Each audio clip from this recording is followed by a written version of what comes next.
ఎల్సెల books పాడ్కాస్ట్కు స్వాగతము. దేవుడున్నాడా? అస్సలు తరతరాలుగా యుగాలుగా మనుషుల్ని ఆలోచింపజేస్తున్న ప్రశ్న ఇది. చాలా లోతైన ప్రశ్న. మరి ఈరోజు ఈ ప్రశ్నకు సంబంధించిన కొన్ని ముఖ్యమైన వాదనల గురించి మనం మాట్లాడుకుందాం. దేవుడెక్కడా కదా?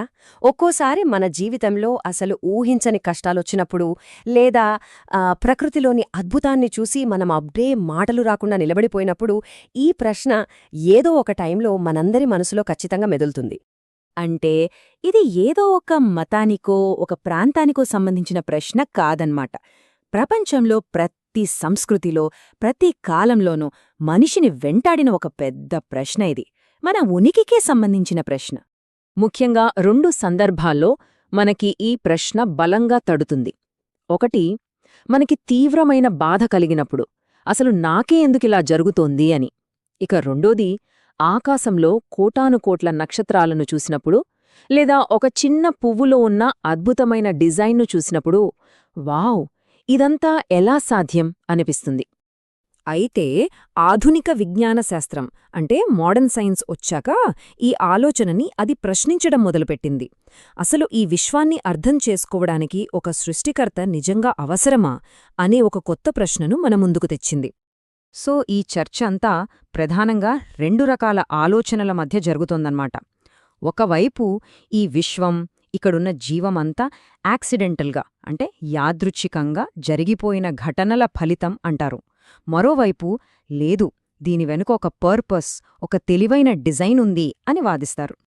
ఈ సృష్టికర్త అవసరం లేదు అని చెప్పే వాదనలో చార్లెస్ డార్విన్ తెచ్చిన పరిణామ సిద్ధాంతం అంటే థియరీ ఆఫ్ ఎవల్యూషన్ ఒక టర్నింగ్ పాయింట్ లాంటిది.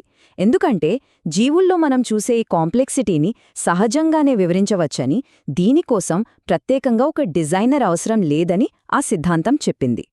సరే, మరి ఈ పరిణామ సిద్ధాంతంపై ఉన్న ఒక ముఖ్యమైన విమర్శేంటో చూద్దాం. ఇది 3 స్టెప్స్లో ఉంటుంది. మొదటిది, ఈ థియరీ ప్రకారం లక్షల సంవత్సరాల్లో జీవం సింపుల్ నుండి కాంప్లెక్స్ రూపాలకు మారింది. ఓకే, అయితే రెండో స్టెప్, ఇక్కడొచ్చిన చిక్కేంటంటే ఈ మార్పును చూపించే మధ్యంతర జాతులు అంటే ఆ మిస్సింగ్ లింక్స్ శిలాజాలుల్లో ఎక్కడా దొరకలేదని అంటారు. అందుకే మూడో స్టెప్లో ఏం తేలుస్తారంటే ఈ సిద్ధాంతంలోనే ఒక పెద్ద లోపముందని నిర్ధారిస్తారన్నమాట.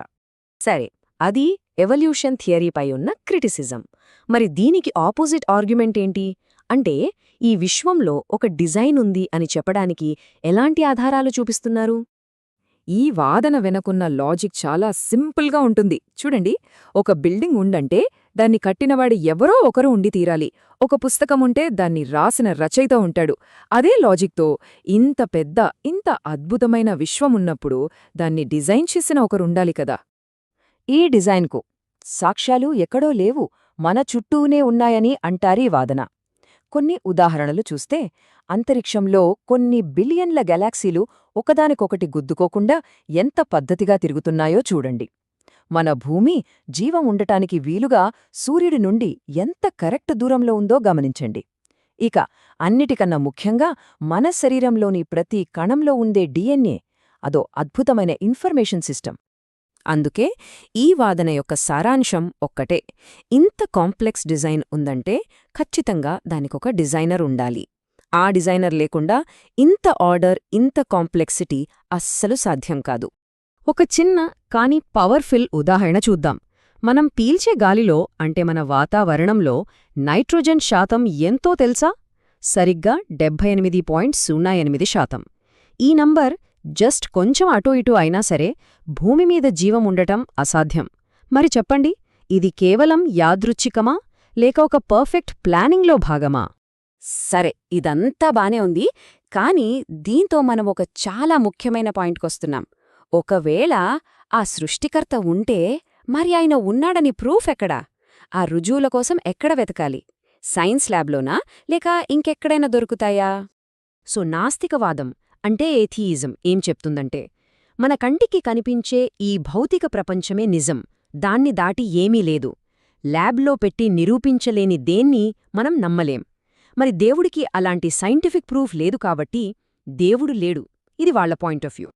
దీనికి పూర్తిగా భిన్నంగా ఆస్తికవాదం అంటే థియిజం ఏం చెప్తుందంటే, ఈ విశ్వంలో ఉన్న ఆర్డర్ని ఈ కాంప్లెక్సిటీని చూసినప్పుడు లాజికల్గా ఆలోచిస్తే దీని వెనుక ఒక సృష్టికర్త ఉండాలి అని అర్థమవుతుంది. ఇది డైరెక్ట్ ప్రూఫ్ కాకపోవచ్చు, కానీ ఇది ఒక లాజికల్ కన్క్లూజన్ అన్నమాట. అంటే ఈ వాదన ప్రకారం దేవుడు ఉనికికి రుజువు ఏదో టెస్ట్యూబ్లోనో ల్యాబ్లోనో దొరకదు, కానీ ఆ ల్యాబ్ నుండి బయటకు వచ్చి ఈ సృష్టించబడిన ప్రపంచాన్ని మనసు పెట్టి చూస్తే ఆ సాక్ష్యం మన కళ్లముందే చాలా స్పష్టంగా కనిపిస్తుంది. ఇక చివరిగా ఈ ఒక్క ఆలోచనతో ముగిద్దాం. ఈ సృష్టి మొత్తం ఒక అద్భుతమైన కథ అనుకుంటే మరి ఆ కథను రాసిన రచయిత ఉన్నాడని సాక్ష్యమేంటి?